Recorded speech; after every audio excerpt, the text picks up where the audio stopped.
Italy and France rounded off their Guinness Six Nations campaigns in Rome. Italy have twice beaten Les Bleus at home in the championship in 2011 and 2013. Coach Conor O'Shea was hoping his side could finish on a high, having played well at home to Wales and Ireland. Centre Marco Zanon was handed his debut for this game. France, with just one win in 11 tests, made a late change before kick-off. Wesley Fofana missing his chance for a final Six Nations appearance with a thigh injury.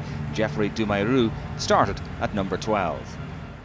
The Italians began brightly. Two Tommy Allan penalties gave them a 6-0 lead with 12 minutes gone. France took a while to get going, but they struck just past the 15-minute mark. Maxime Medard evaded a couple of Italian tacklers before feeding Damien Penaud, who passed inside to Antoine Dupont, and the Toulouse number 9 had a clear run to the line. The Italians will be disappointed that Medard and Penaud weren't stopped earlier in the move. And Dupont was over for his first try for France. Romain Ntamack converted, and France were in front 7 points to 6. Ntamack added a penalty soon after for 10-6, but Italy responded well. The home side came desperately close to going back in front when a rubber kick from Allan bounced unkindly for debutant Zanon, who was unable to gather off the post, and the chance was gone. A stroke of bad luck for the Italians, and for Zanon in particular. Almost immediately, the Italians again came very close to edging back in front as they drove to the French line. They claimed that they had got the ball down, but referee Matthew Carley ruled that the ball hadn't been grounded, and it remained 6 points to 10, and that's how it stayed until the half-time break. Ball away. Allan landed an early penalty in the second half to reduce the margin to just 1 point, but France struck again in the 46th minute. Good work from Ntamack with the looping pass before Uge showed tremendous pace to race away down the wing and over the line for his fourth try of this season's championship. A superb finish from the Toulouse winger, and when Ntamack converted from in front of the posts, France had a little breathing space, 17 points to 9 ahead. Once again, Italy responded to the setback in a positive manner. The Azzurri won a penalty in a central position, but Allan spurned the opportunity and dragged his kick wide. It was the sort of miss that could prove costly for the home side. But on 54 minutes, the home crowd had a try to celebrate, and it was reward for the Italians' pressure.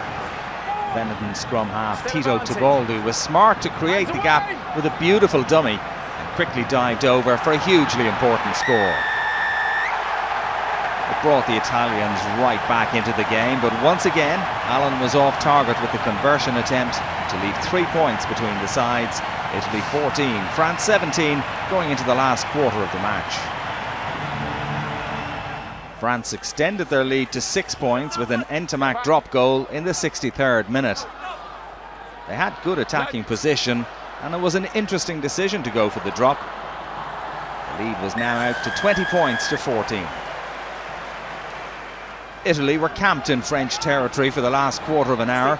Camille Chat was yellow carded following a series of French indiscretions, and Italy thought they'd got over for the all-important try 5 minutes from time. Zanon going over the line, but Italian celebrations cut short when the debutant was deemed to have knocked on after a quite brilliant try-saving tackle from Penaud. Devastation for Zanon, but massive credit has to go to Penaud for a perfectly timed tackle to knock the ball out of the Italians' grip. The cruelty of that blow was compounded just before the end of the game when Ntamack did very well to win the high dropping ball before sending Penaud away, and the Clermont winger, the hero of the hour for France, scored an excellent try despite the best efforts of the Italian defenders. It was a hammer blow to the Italians, who will see this as a wonderful chance missed to claim their first Guinness Six Nations victory since 2015. France will move on to the World Cup later in the year, knowing that they'll need to improve to be competitive in that competition. The Italians fought gallantly, but for Conor O'Shea and his men, it wasn't to be.